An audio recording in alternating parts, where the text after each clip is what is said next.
शादी को लेकर हर किसी के बहुत से सपने होते हैं और ख़ास करके लड़कियों के उनका नया घर और उनके हस्बैंड को लेकर उनके बहुत से सपने होते हैं। लेकिन क्या हो अगर आपके सपने जैसा कुछ भी ना हो और आपकी शादी किसी झूठ से करवाई गई हो। इसी पे बेस्ड आज हम ये ड्रामा एक्सप्लेन करने वाले हैं, तो चलिए स्टार्ट करते हैं। हमारी फीमेल लीड यू सेंग्यू, लेकिन यू सेंग्यू नाम बहुत बड़ा हो जाएगा इसलिए मैं इसे यू नाम से बुलाऊंगी। ये आज अपनी शादी के बाद अपने ससुराल जा रही है और ससुराल पहुंचकर अपनी आंखों में बहुत से ख्वाब लिए वो अपनी बेड पर बैठी होती है और उधर हमारा मेल लीड गोंग योन शाओ मजे से खाने में लगा होता है। और मैं आपको बता दूं कि इसका नाम गोंग योन शाओ है, बहुत बड़ा हो जाएगा इसलिए मैं इसे युआन नाम से बुलाऊंगी। तो यू सोच रही होती है ये क्या हो रहा है, इतनी सुंदर वाइफ को छोड़कर ये खाने में लगा हुआ है। तो यू उसके पास जाती है तो युआन उससे खाने के लिए बोलता है तो वो बोलती है मैं नहीं खाऊंगी। तो युआन बोलता है कोई बात नहीं मैं खा लेता हूँ, मुझे बहुत भूख लगी है। तो यू सोचती है नहीं नहीं, कोई नॉर्मल आदमी अपनी सुहागरात के दिन ऐसा थोड़ी ना करता है। युआन बोलता है क्या हुआ हनी। तो यू बोलती है कि तुम कितने साल के हो। तो वो बोलता है मैं 24 साल का हूँ। तो वो बोलती है तुम्हें हमारी पहली मुलाकात याद है कि हम कैसे मिले थे। तो युआन बोलता है हाँ। तो यू बोलती हाँ मुझे पता था, मेरे इतने सुंदर फेस को कोई कैसे भूल सकता है। युआन उसके फेस को टच करते हुए बोलता है कि मैं तो भूल गया। तो वो बोलती है ऐसा कैसे हो सकता है। फिर हमें पास्ट का सीन दिखाया जाता है जहाँ पर यू का गधा आउट ऑफ कंट्रोल हो गया था और वो उसके पीछे चिल्लाते हुए भाग रही होती है गधे तुम पागल हो गए हो। लेकिन था तो वो गधा ही, तो वो कैसे रुकता। अभी हमारे हीरो युआन की धमाकेदार एंट्री होती है और वो उसे रोक देता है। फिर हम फ्लैशबैक से बाहर आते हैं जहाँ पर यू बोल रही होती है कि तुम्हें याद है जब मेरा घोड़ा आउट ऑफ कंट्रोल सॉरी गधा आउट ऑफ कंट्रोल हो गया था तो तुम कैसे आसमान से आकर तुमने उसे शांत किया था और मुझे उसका पट्टा पकड़ाते हुए बोला था मिस आप ठीक हैं। और फिर वो उसे अपना हाथ देती है और उसे अपना हाथ पकड़वा कर फिर से बुलवाती है कि बोलो मिस आप ठीक है। तो वो बोलता है मिस आप ठीक है। तो वो बोलती है हाँ हाँ तुम वही हो, मुझे याद आ गया तुम वही ही हो। और फिर युआन बार बार बोलने लगता है मिस आप ठीक है, मिस आप ठीक है, मिस आप ठीक है। तो यू ये सब सुनकर चिल्लाते हुए बोलती है कोई है कोई है। तो उसकी आवाज़ सुनकर उसकी सासू माँ आती हैं और फिर हमें पास का सीन दिखाया जाता है जहाँ पर उसकी सासू माँ बोल रही होती है तुम्हारे डैड एक बहुत बड़े डॉक्टर हैं, उन्होंने मेरे बेटे युआन की जान बचाई है। तुम चाहो तो मेरे तीनों बेटों में से किसी एक को अपने पति के रूप में चुन सकती हो, मैं तुम्हें अपनी बहू के तौर पर पाकर बहुत खुश होंगी। फिर हमें प्रेजेंट का सीन दिखाया जाता है जहाँ पर उसकी सासू माँ बोल रही होती हैं कि गोंग फैमिली आपके पिता का उदारता कभी नहीं भूल पाएगी, उन्होंने अपनी बेटी की शादी मेरे बेटे से करवाई है। तो वो बोलती है आप ऐसा कैसे कर सकती है, मुझे पति चाहिए था लेकिन आपने तो इतना कहकर वो चुप हो जाती है। तो उसकी सासू माँ बोलती है मेरे 3 बेटे हैं जिनकी अपनी अपनी प्रॉब्लम है इसलिए मैंने ऐसा किया। फिर मैंने तुम्हें तीनों में से एक को चुनने को कहा था लेकिन तुमने इसे चुना, इसमें हमारी कोई गलती नहीं है। और फिर हमें पास्ट का सीन दिखाया जाता है जहाँ पर उसकी सासू माँ यू को अपने तीनों बेटों में से एक को चुनने को कहती हैं और वो अपने दूसरे बेटे हैंक को बुलाती हैं। तो वो बहुत ही ज़्यादा हैंडसम और जेंटल होता है, लेकिन पहले तो वो बहुत ज़्यादा खुश होती है लेकिन जब उसे पता चलता है कि वो चल नहीं सकता तो वो उसे रिजेक्ट कर देती है। तो वो अपने तीसरे बेटे यानी सबसे छोटे बेटे गोंग को बुलाती हैं। गोंग आता है और यू की तरफ अपनी पीठ को कर खड़ा हो जाता है। तो यू उसे पीछे से देखकर सोचती है तो टॉल है, हैंडसम है, जरूर इसके अंदर कोई खामी नहीं होगी।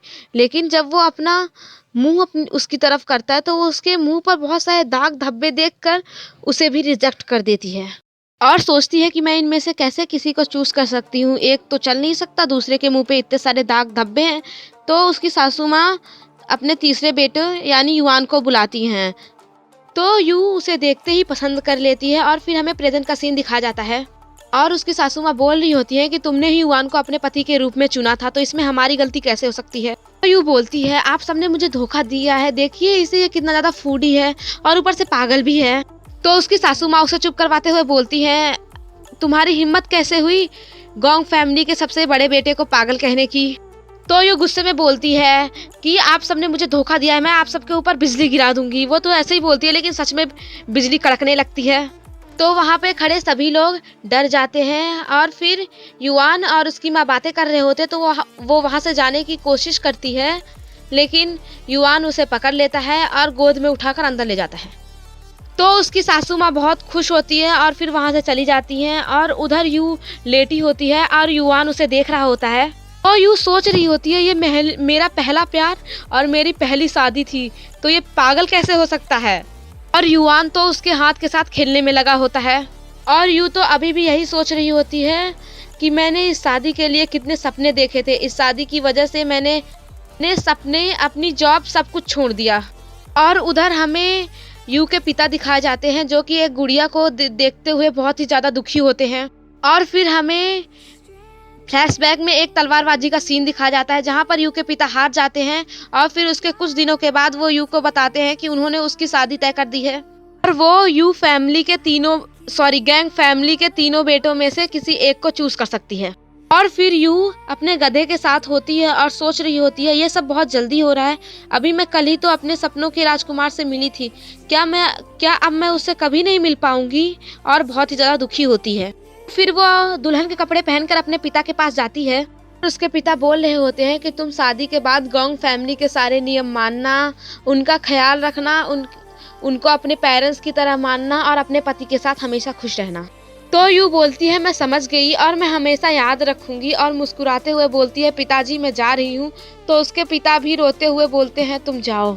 और फिर हमें फ्लैशबैक से बाहर सुबह का सीन दिखाया जाता है जहाँ पर यू जा रही होती है तो वो हैन से मिलती है, तो वो ये देखकर चौंक जाती है कि वो चल सकता है और बोलती है कि तुम चल सकते हो। तो वो बोलता है हाँ मैं तो हमेशा से चल सकता हूँ, वो तो बहुत ज़्यादा कुंफू प्रैक्टिस करने की वजह से मेरे पैरों में दर्द था, इसलिए मैं व्हील चेयर पर बैठा हुआ था।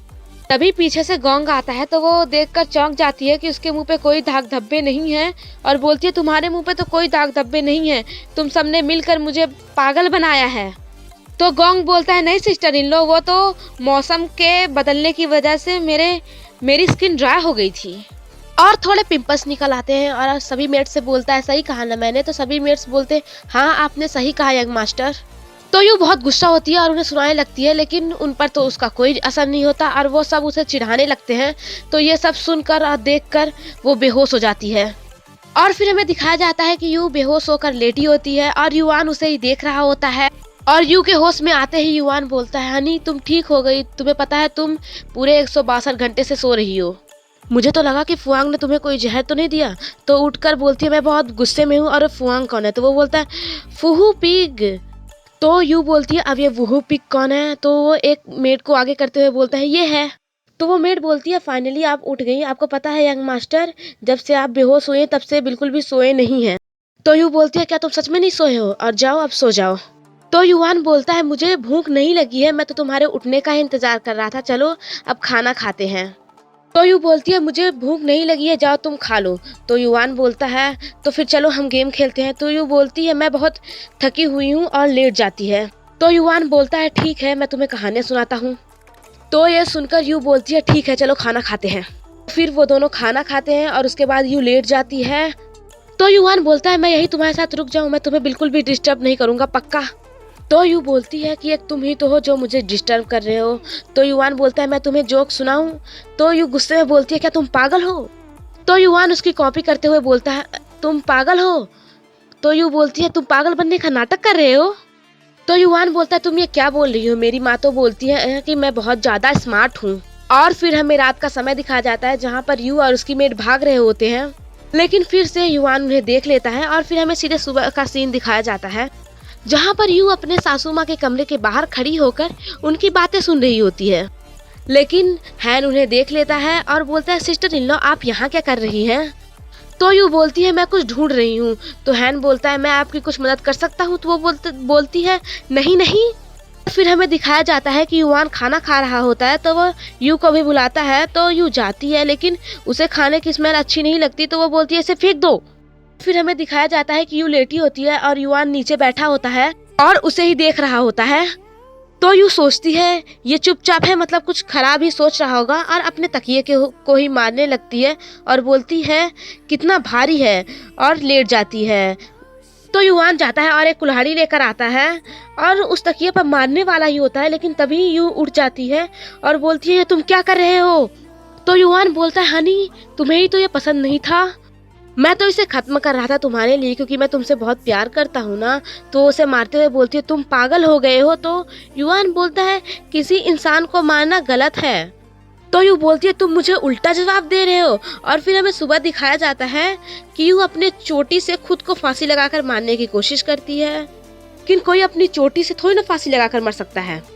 और इसका फर्स्ट पार्ट यहीं पे ख़त्म होता है। तो अगर आपको पसंद आया हो तो लाइक कर देना एंड हाँ, कमेंट में मुझे ज़रूर बताना कि ये वीडियो कैसा लगा और इसका मैं सेकंड पार्ट लाऊँ या ना लाऊँ।